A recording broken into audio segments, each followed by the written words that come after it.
오늘도 하나님께서 함께 하시는 참으로 복된 날입니다. 하나님의 은혜가 함께 하시길 원합니다. 오늘은 신명기 제20장에서 상고하겠습니다. 제20장에는 전쟁과 그리고 더 강한 자의 멸망에 대한 말씀입니다. 전쟁은 하나님께 속했습니다.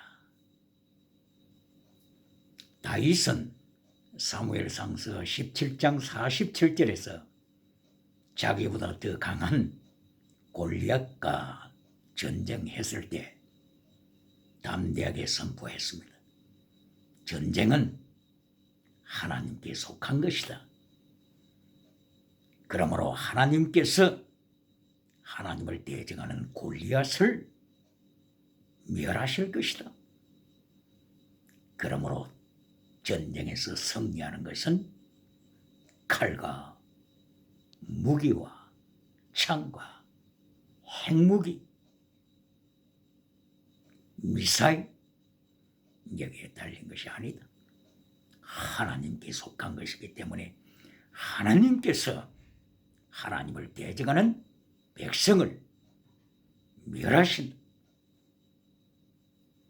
담대하게 선포했습니다. 그러므로 오늘의 제목도 하나님께서 더 강한 민족을 전쟁에서 멸하시는 말씀을 하십니다. 왜 그렇습니까?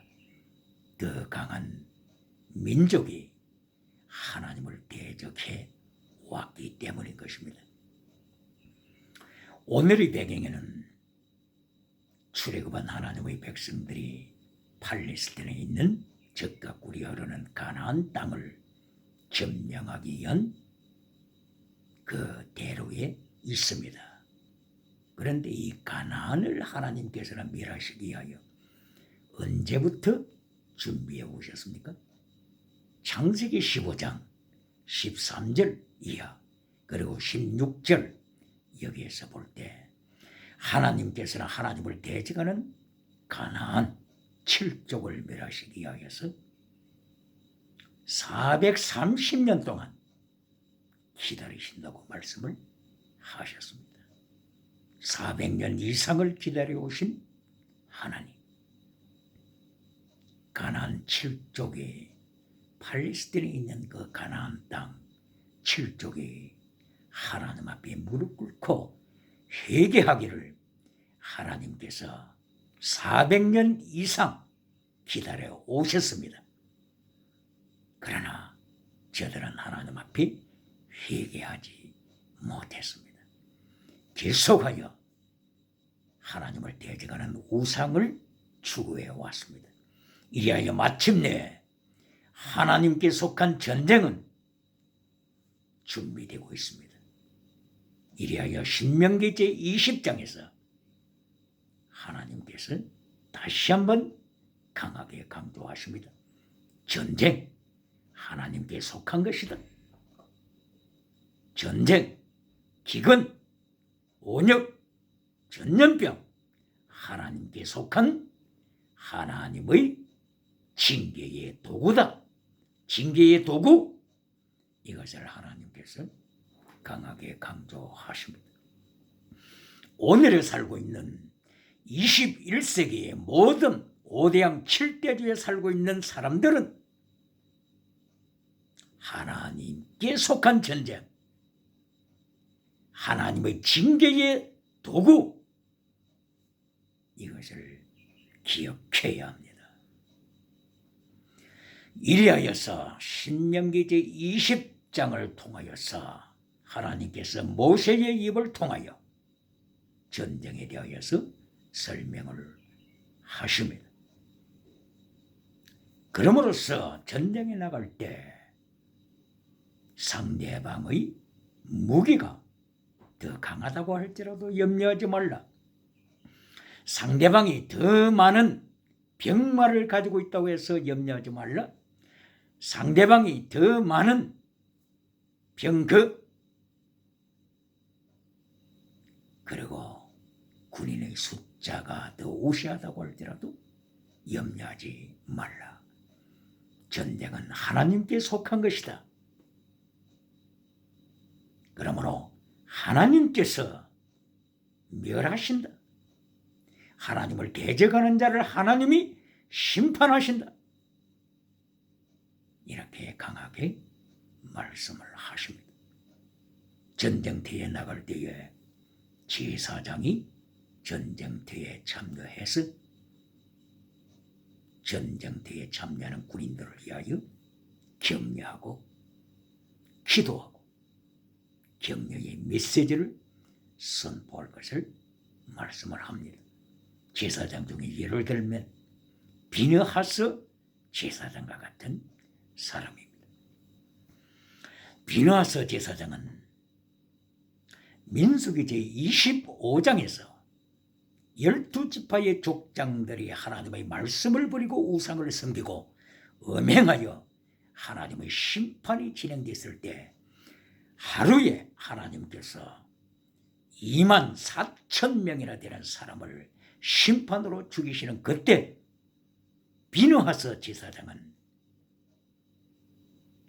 시므온 지파에 속한 시므리 족장과 고섭이라고 하는 여인이 텐트 속에서 하나님의 말씀을 대적하고 간통하고 있을 때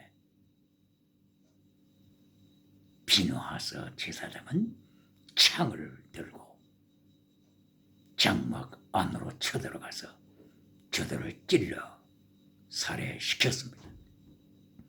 이때에 하나님의 마음이 흡족함을 가지셔서 하루에 24,000명이나 죽임을 심판하시는 하나님께서 심판을 거두셨습니다.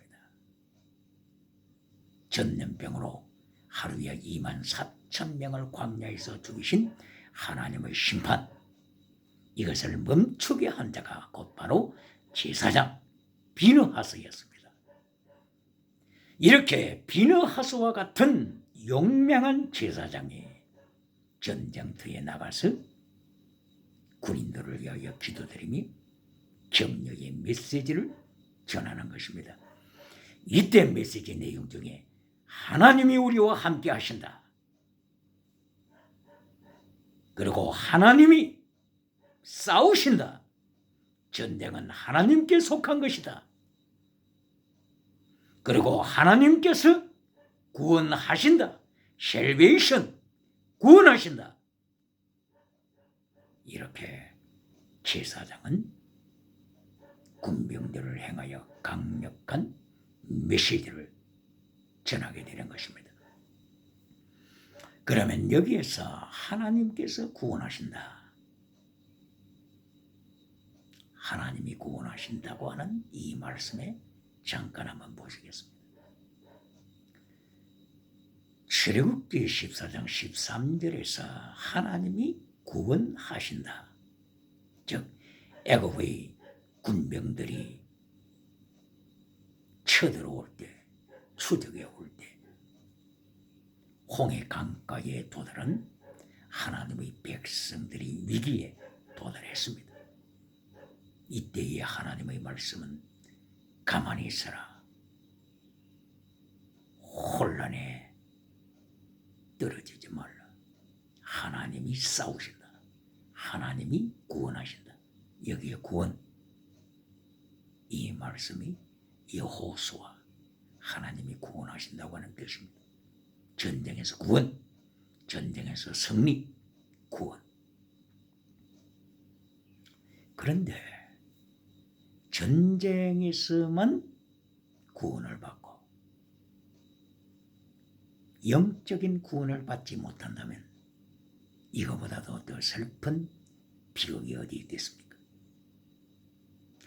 오늘 신명기 20장 4절에 있어서도 하나님이 싸우시고 하나님이 구원하신다. 야샤, 하나님이 구원하신다. 여호수아, 하나님이 구원하신다. 더 강한 민족으로부터, 더 강한 적군으로부터 전쟁에서 구원받았지만 영원히 지옥에 떨어진다면 무슨 의미가 있겠습니까? 그러므로 많은 사람들이 구원받는다고 할 때 질병으로부터 구원, 가난으로부터 구원, 패배로부터 구원, 비극으로부터 구원, 세상의 위기로부터 구원, 이런 구원에 대해서는 민감합니다. 그러나 영적인 구원, 예수님 앞에 심판대에 섰을 때에 영적인 구원, 이것이 가장 최후의 절체절명의 구원이 아니겠습니까? 예를 들면 마태복음 9장 20절에서 혈루증 앓았던 여인이 예수님의 옷자락을 부여잡음으로써 혈루증 치료를 받았습니다. 그동안 많은 의사를 찾아가서 병원을 찾아가서 치료받기 위하여 시도를 해왔습니다마는 재산만 탕진하고 고침을 받지 못했을 때 이 여인은 예수님께 나와서 예수님의 옷자락을 부여잡았습니다. 바로 이 옷자락을 부여잡은 이것은 예수님의 옷의 타셀, 옷술, 타셀이 있기 때문인 것이죠. 옷술이라고도 하죠. 민수기 15장 37절 이하를 통하여 타셀은 하나님의 십계명을 지키도록 경고하는 사인이다. 하나님의 명령을 지키도록 제드, 미시파드, 헤세드, 하나님의 말씀을 지키도록 경고하는 사인입니다. 그런데 이 여인은 그 예수님의 옷술을 잡았을 때 목적이 신유원사입니다. 목적이 신유원사, 치료받기 위한 은사입니다. 이리하여 이 여인은 고침을 받았습니다.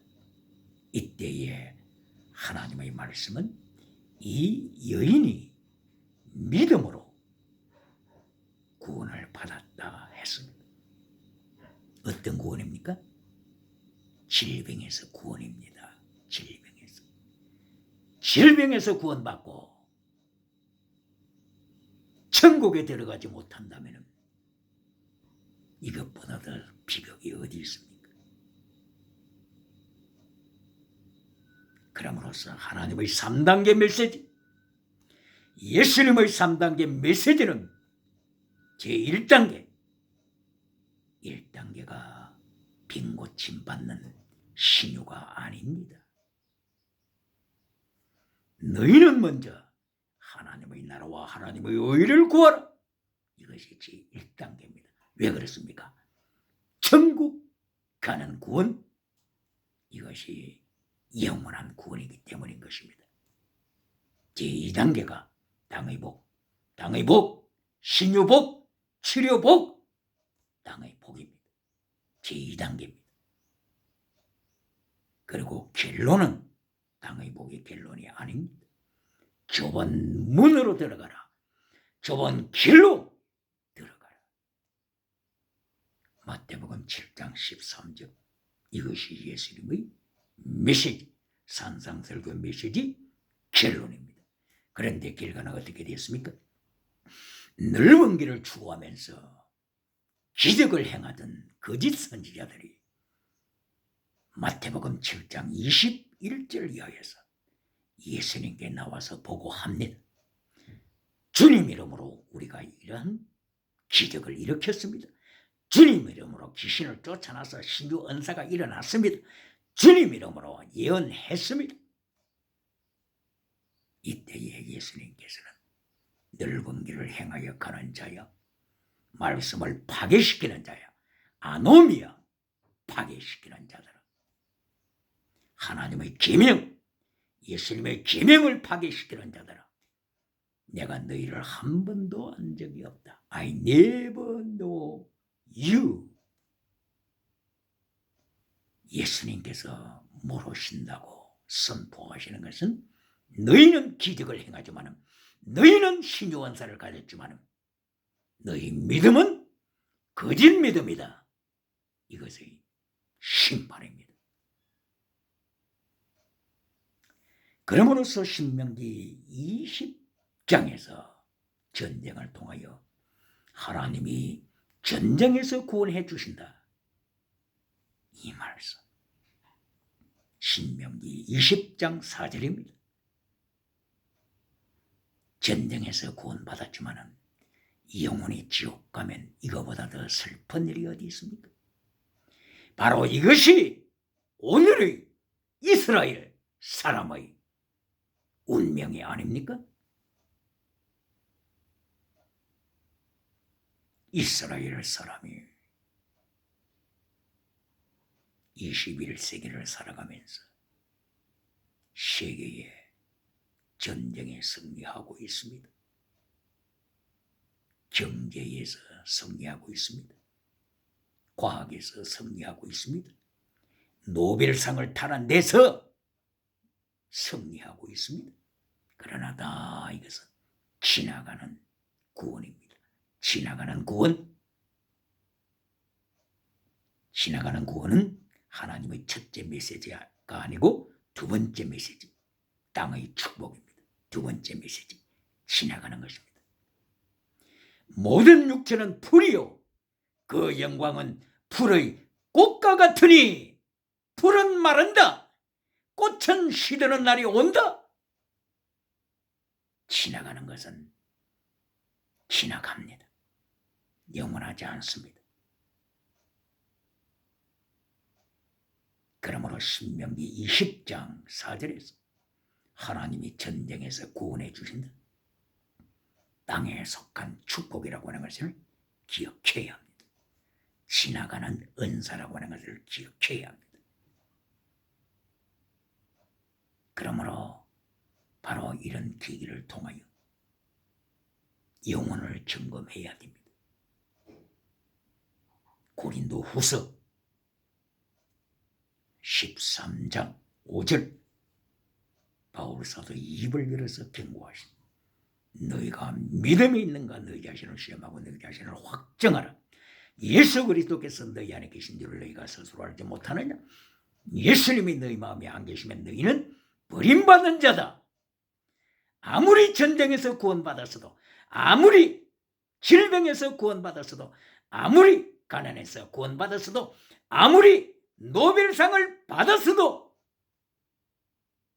예수님이 가슴에 안 계시면 아도키모스 버림받은 자, 하나님께 버림받은 자다 말씀하십니다. 이리하여서 신명기 20장을 통하여서 전쟁에 대하여 말씀을 하시고 더 강한 자가 전쟁터에서 하나님의 심판을 받을 것을 예고하시고 전쟁에 나아갈 때 여기에서 전쟁으로부터 제외되는 제외시키는 몇 가지 근수를 말씀하고 있습니다. 신명기 20장 5절 이하에서 집을 건축했지만은 낙성식을 하지 못했다면 전쟁 참내에서 제외시켜라. 그리고 포도원을 만들었으나 열매를 먹지 못했을 경우에 전쟁으로부터 전쟁 참여로부터 제외시켜라. 그리고 약혼을 했지만은 결혼을 하지 못했을 경우에 전쟁 징병으로부터 제외시켜라.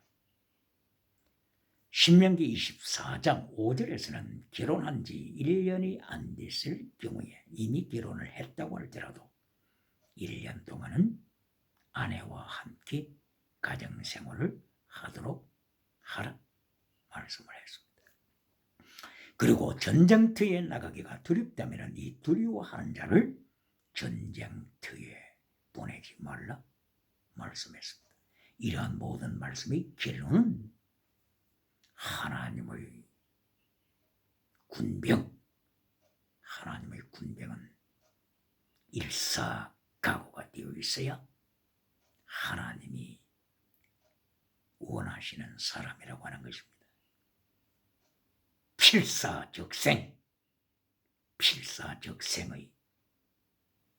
전신갑주로 무장해야만이 하나님 앞에 차출을 될 자격이 있다고 하는 것입니다.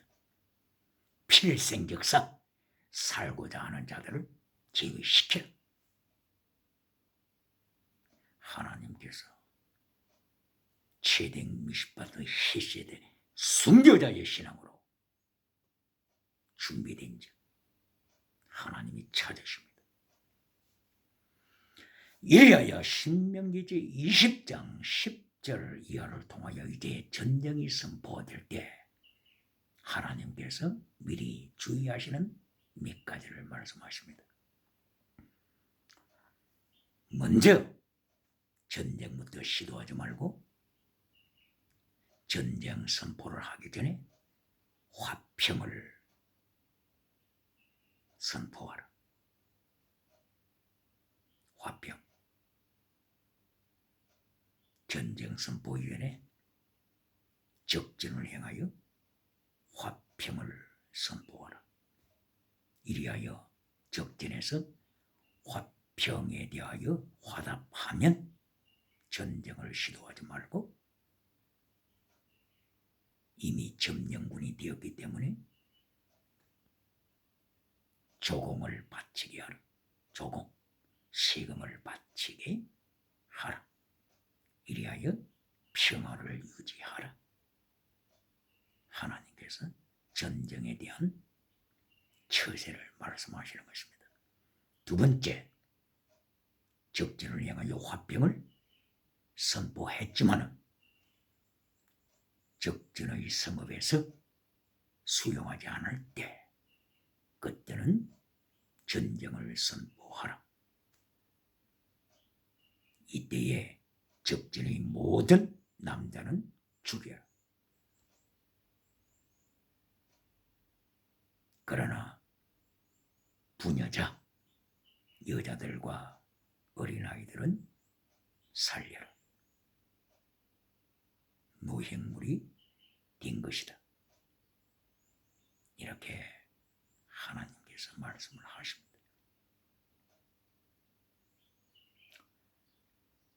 여인들이 노예가 되는 것이 얼마나 비참한 일입니까? 러시아와 우크라이나 전쟁을 통해서도 보는 바와 같이 우크라이나 점령당한 지역의 여인들의 그 비참한 모습들 목격하고 있지 않습니까? 하나님께서 전쟁에 대하여 말씀하실 때 전쟁은 하나님께 속한 것, 하나님께서 창세기 15장 16절에서 팔레스틴 가나안 땅을 전쟁하시기 전에 400년 이상 동안 회개하기를 기다려 오셨습니다. 하나님께서 전쟁을 원하십니까? 전쟁을 원하시지 않기 때문에 400년 이상을 하나님이 기다려 오신 것입니다.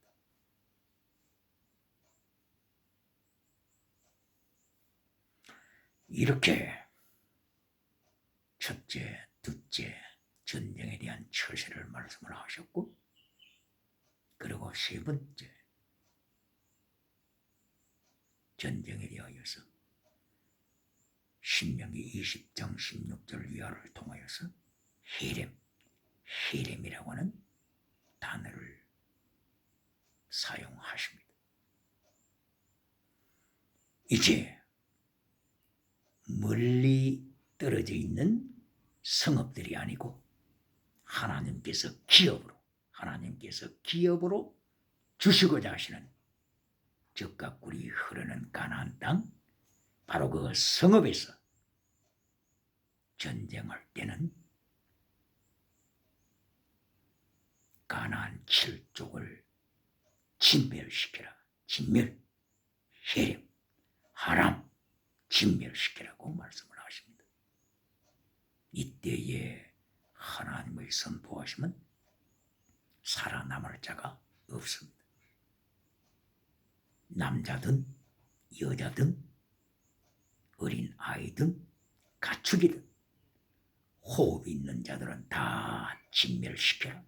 혈임, 하나님이 혈임을 선포하신 것입니다. 이 혈임이라고 하는 단어, 레위기 27장 28절 이하에서도 혈임이라고 하는 단어가 나옵니다. 이 하나님의 혈임이 선포되면, 하람, 혈임이 선포되면 바쳐진 자라고 하는 뜻입니다.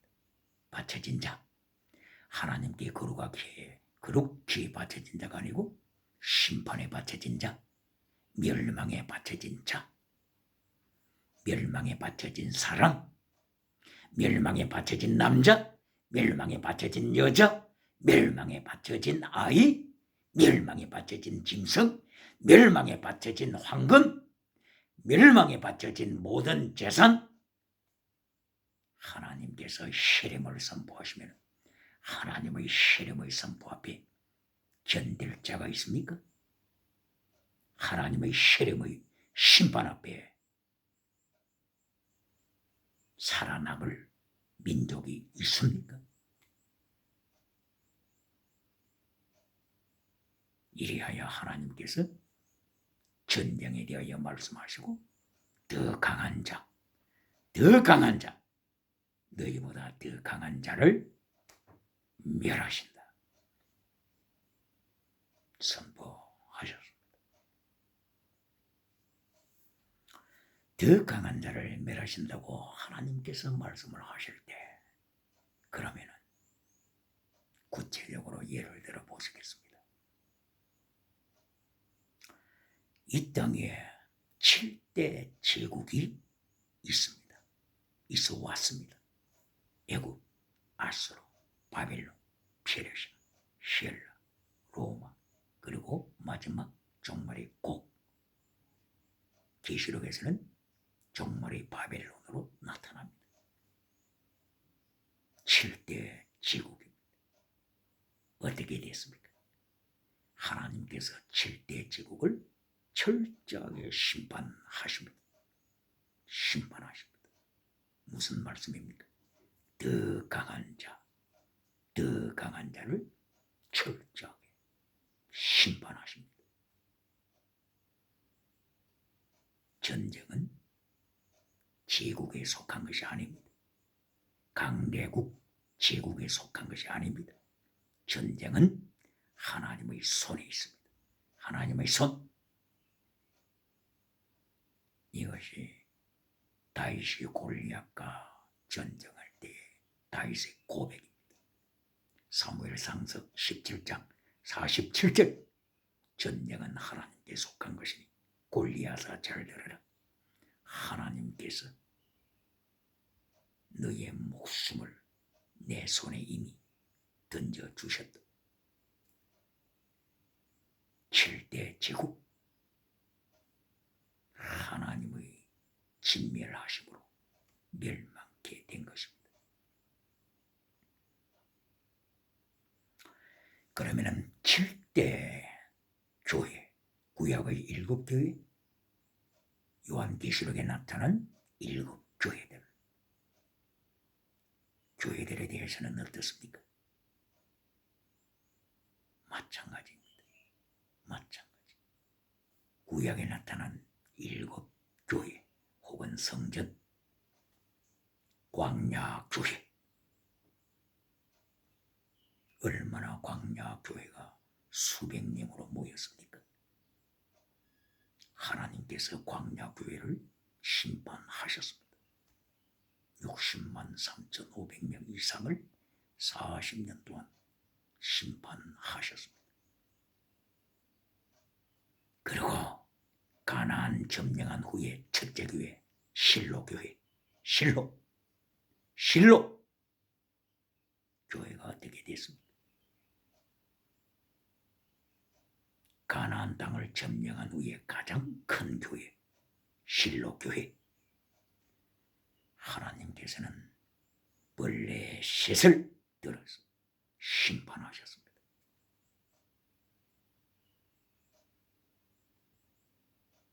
비참한 전쟁이 됐습니다. 그 다음에 구약의 큰 교회 솔로몬 성전 어떻게 됐습니까? 솔로몬 성전이 바벨론의 점령으로 말미암아 처절하게 불타버렸지 않습니까? 그리고 스룹바벨 성전에 대하여서는 잡힐 양떼를 먹이라. 스가랴야 잡힐 영떼, 잡혀 죽을 양떼, 스가랴 11장 4절, 스가랴 11장 7절, 잡혀 죽을 양떼를 먹이라. 이것이 스룹바벨 성전에 대한 심판 예고였습니다. 헤롯 대왕은 스룹바벨 성전을 계속 확장했지 않습니까? 신약시대까지 계속 확장해 왔죠. 바로 이 헤롯 성전에 대하여 그렇게 확장 세계에서 가장 큰 성전이 되었지만 예수님께서 마태복음 21장 1절 이하 예루살렘 입성하신 후에 헤롯 성전을 행하여 어떻게 심판하셨습니까? 강도의 소굴을 만든 자들아, 강도의 소굴. 이렇게 더 강한 자들이 처절하게 하나님의 심판을 받아왔습니다. 그러나 구약의 7교회 중에서 다윗의 장막교회 얼마나 아름답습니까? 사무엘하서 6장 1절 이하에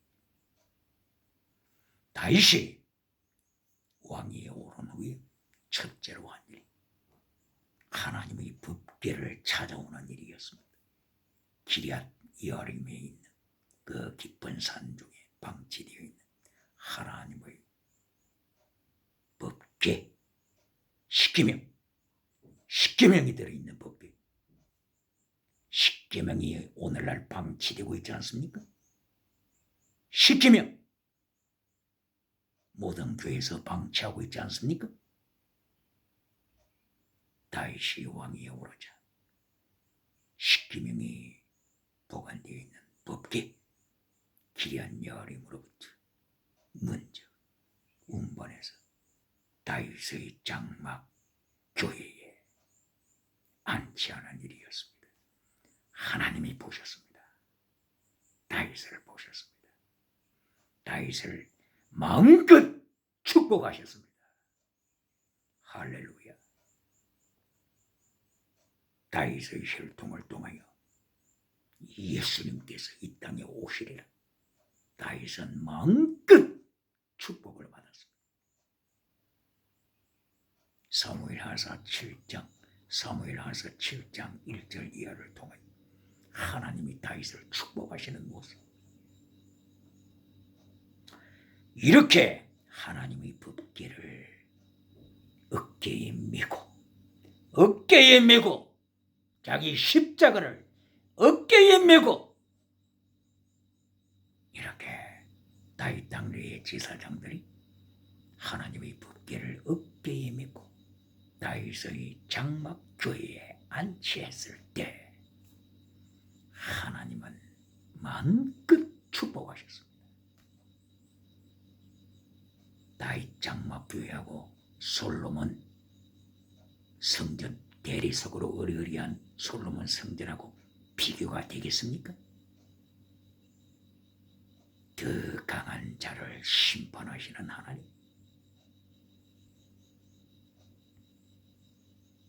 그러면은 기술에게 나타난 7교회 강한 교회가 어떤 교회입니까? 라오디게아 교회. 라오디게아 교회보다 더 부자 교회가 어디 있습니까? 라오디게아 교회는 모든 것을 다 가졌습니다. 4대 교회보다 은사가 더 많이 나타나는 교회가 어디 있습니까? 4대 교회. 살았다는 이름으로 온 천하에 소문난 명성이 충만한 교회. 명성으로 충만한 교회. 4대 교회. 그러나 너는 죽었다. 너는 죽은 교회다. 4대 교회를 향하여 하나님께서 심판하셨습니다. 이렇게 더 강한 라오디게아 교회와 4대 교회가 예수님의 심판을 받았습니다. 그러나 아무 능력 없는 필라델비아 교회, 능력 없는 필라델비아 교회가 멸관받습니다. 멸관받습니다. 할렐루야. 아무 능력 없는, 내가 네 환난과 궁핍을 나누니 환난받는 교회, 궁핍한 교회, 가난한 교회, 서문화 교회가 멸관받습니다. 할렐루야. 오늘 신명기 20장, 전쟁과 더 강한 자의 멸망을 기억해야 합니다. 더 강한 자, 하나님이 철저하게 심판하십니다. 그러면은 정한 동물과 부정한 동물을 통하여서 강한 자의 멸망을 한번 보실까요?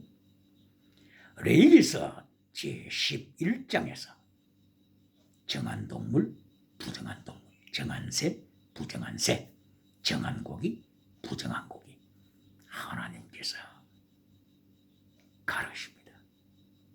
디바이디드, 세브레이드, 하나님께서 구별시키십니다. 그러면은 동물 중에서 하나님께서 어떤 동물을 정하다고 하실까요? 어떤 동물? 호랑이처럼 멋있는 동물을 정하다고 하실까요? 사자처럼 강한 파워가 있는 동물을 정하다고 하실까요? 아닙니다. 하나님이 심판의 기준 다릅니다. 세상과 다릅니다. 하나님의 심판의 기준은 대책임질하는 동물, 대책임, 추잉커드, 대책임질, 말씀을 대책임질, 추잉커드, 동물이 정한 동물이 되는 1차 조건입니다. 그리고 두 번째 조건, 족발이 되어야 합니다. 디바이디드 후프, 굽이 갈라져야 합니다. 세브레이티드, 세상의 타락과 세브레이티드, 세상적인 유행, 세상적인 성공, 세상적인 목회 성장, 그것과 세브레이티드 구분되어야 합니다. 구별되어야 합니다. 정한 동물, 호랑이가 정한 동물이 아닙니다. 사자가 정한 동물이 아닙니다. 곰이 정한 동물이 아닙니다. 이리가 정한 동물이 아닙니다. 뱀이 정한 동물이 아닙니다. 정한 동물은 약한 양,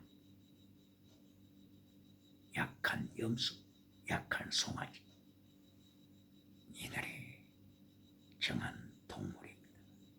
하나님의 심판 기준은 다릅니다.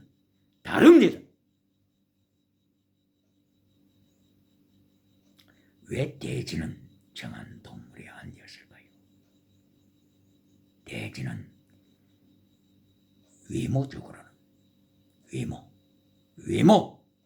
외모적으로는 족발이 되었습니다. 그러니까 다른 동물이 볼 때는 야, 저 돼지님이 족발이 되었구나, 부럽다. 부럽다.